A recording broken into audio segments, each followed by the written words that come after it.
नमस्कार, मैं हूं गीतिका पांडे और आप देख रहे हैं मध्य प्रदेश का number 1 news channel clean news MP. चलिए देखते हैं मध्य प्रदेश की सभी शाम तक की मुख्य खबरें फटाफट अंदाज में।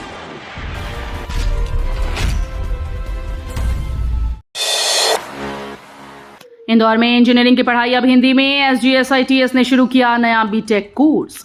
मध्य प्रदेश के इंदौर स्थित SGSITS ने तकनीकी शिक्षा में नई पहल करते हुए नए शैक्षणिक सत्र से हिंदी माध्यम में बीटेक सिविल इंजीनियरिंग की पढ़ाई शुरू करने का फैसला किया। नई शिक्षा नीति के अनुरूप इस कोर्स में मल्टीपल एंट्री और एग्जिट की सुविधा भी मिलेगी, यानी छात्र यदि बीच में पढ़ाई छोड़ते हैं तो उन्हें उनकी योग्यता के अनुसार प्रमाण पत्र या डिग्री मिलेगी और वे बाद में फिर से पढ़ाई पूरी कर सकेंगे। MP हाईकोर्ट का बड़ा आदेश। आंगनबाड़ी कर्मियों के मानदेय पर सरकार को झटका। मध्य प्रदेश हाईकोर्ट ने प्रदेश के हजारों आंगनबाड़ी कार्यकर्ताओं और सहायिकाओं को बड़ी राहत दी। न्यायमूर्ति आनंद पाठक और न्यायमूर्ति BP शर्मा की युगल पीठ ने मानदेय में की गई कटौती को अस्वीकार कर दिया है। कोर्ट ने कहा कि केंद्र सरकार द्वारा अंशदान बढ़ाने का लाभ सीधे कर्मियों तक पहुंचना चाहिए था। राज्य सरकार अपने हिस्से में कटौती कर कर्मचारियों का वास्तविक मानदेय कम नहीं कर सकती। NPS में बड़ा बदलाव। स्वायत्त निकायों के कर्मचारियों को मिले 2 नए निवेश विकल्प। केंद्र सरकार ने राष्ट्रीय पेंशन प्रणाली यानी NPS से जुड़े स्वायत्त निकायों के कर्मचारियों को बड़ी राहत दी। वित्त मंत्रालय के नए आदेश के अनुसार अब इन कर्मचारियों को केंद्र सरकार के अन्य कर्मचारियों की तरह 2 अतिरिक्त निवेश विकल्प चुनने की सुविधा मिलेगी। इस बदलाव से कर्मचारियों को अपनी जरूरत और जोखिम क्षमता के अनुसार निवेश का विकल्प मिलेगा। 3600 करोड़ का नया कर्ज। जीतू पटवारी का मोहन सरकार पर तीखा हमला। मध्य प्रदेश सरकार ने 3600 करोड़ रुपए का नया कर्ज लिया, जिसके बाद सियासत तेज हो गई। प्रदेश कांग्रेस अध्यक्ष जीतू पटवारी ने मुख्यमंत्री डॉक्टर मोहन यादव पर निशाना साधते हुए आरोप लगाया कि सरकार लगातार कर्ज लेकर प्रदेश को आर्थिक संकट की ओर धकेल रही है। उन्होंने कहा कि अगर कर्ज की कोई नदी होती तो सरकार उसमें रोज डुबकी लगाती।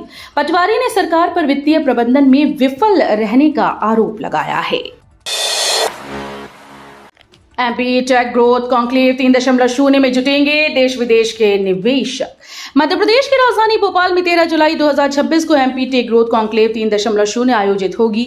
विज्ञान और प्रौद्योगिकी विभाग के तत्वावधान में होने वाले इस आयोजन का मुख्य उद्देश्य global capability centre, data centre और सेमीकंडक्टर सेक्टर में निवेश को बढ़ावा देना है। कार्यक्रम में देश विदेश की प्रमुख कंपनीज, स्टार्टअप्स, निवेशक और नीति विशेषज्ञ शामिल होंगे।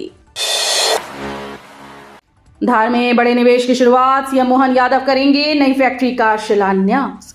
मध्य प्रदेश के धार जिले के पीथमपुर को आज बड़ी औद्योगिक सौगात मिलने जा रही है। मुख्यमंत्री डॉक्टर मोहन यादव लियोगोंग इंडिया प्राइवेट लिमिटेड की नई मैन्युफैक्चरिंग यूनिट का भूमि पूजन करेंगे। करीब 272 करोड़ रुपए के निवेश से बनने वाला यह संयंत्र निर्माण उपकरणों के उत्पादन को बढ़ावा देगा और क्षेत्र में रोजगार के नए अवसर पैदा करेगा। MP उप निरीक्षक सूबेदार भर्ती का अंतिम परिणाम जारी। 500 में 436 अभ्यर्थी चयनित। मध्य प्रदेश कर्मचारी चयन मंडल ने उप निरीक्षक और सूबेदार भर्ती परीक्षा का अंतिम परिणाम जारी कर दिया है। 500 रिक्त पदों के लिए हुई भर्ती प्रक्रिया में 436 अभ्यर्थियों का चयन हुआ, जबकि महिला और अन्य आरक्षित वर्गों में पर्याप्त पात्र उम्मीदवार न मिलने से 64 पद खाली रह गए। अंतिम मेरिट सूची में OBC वर्ग के संजय परमार ने 595.98 अंक हासिल कर प्रदेश में पहला स्थान प्राप्त किया।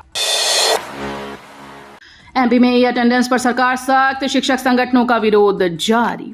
मध्य प्रदेश में स्कूल्स में ई अटेंडेंस व्यवस्था लागू करने के फैसले पर सरकार पीछे हटने के मूड में नहीं। स्कूल शिक्षा मंत्री उदय प्रताप सिंह ने साफ कहा कि शिक्षक दिन भर मोबाइल का इस्तेमाल करते हैं, इसलिए ई अटेंडेंस लगाने में कोई परेशानी नहीं होनी चाहिए। हालांकि शिक्षक संगठन इस व्यवस्था का विरोध जारी रखे हुए है। उनका कहना है कि वे ई अटेंडेंस के खिलाफ नहीं है, लेकिन इसे न्याय संगत, व्यवहारिक और संवेदनशील तरीके से लागू किया जाए। उज्जैन सिंघस पर तैयारी की रफ्तार सुस्त। 111 में से सिर्फ 42 परियोजनाएं शुरू। उज्जैन में सिंघस 2028 की उल्टी गिनती शुरू हो चुकी है, लेकिन तैयारियों की रफ्तार सवालों के घेरे में है। महापर्व में अब 2 साल से भी कम का समय बचा है। सरकार ने सिंघस के लिए 9,319 करोड़ रुपए की लागत वाली 111 परियोजनाओं को मंजूरी दी, लेकिन अब तक सिर्फ 42 परियोजनाओं पर ही काम शुरू हो सका। बाकी परियोजनाएं अभी फाइल्स में अटकी हुई हैं। MP में बारिश का रेड अलर्ट। अगले 4 दिन बरसेगा मानसून का कहर। मध्य प्रदेश में मानसून पूरी तरह से सक्रिय है और बारिश का स्ट्रॉन्ग सिस्टम प्रदेश भर में असर दिखा रहा है। कई जिलों में लगातार मूसलाधार बारिश से नदी नाले उफान पर हैं और बाढ़ जैसे हालात बनने लगे। मौसम विभाग ने अगले 4 दिनों तक भारी से अति भारी बारिश की चेतावनी जारी की।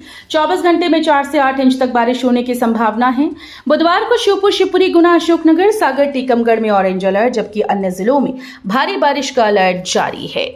तो ये थी शाम तक की मुख्य खबरें। रोजाना ऐसे ही मध्य प्रदेश से अपडेट रहने के लिए क्लीन न्यूज एमपी को अभी सब्सक्राइब करें और वीडियो को लाइक करना बिल्कुल न भूलें। धन्यवाद।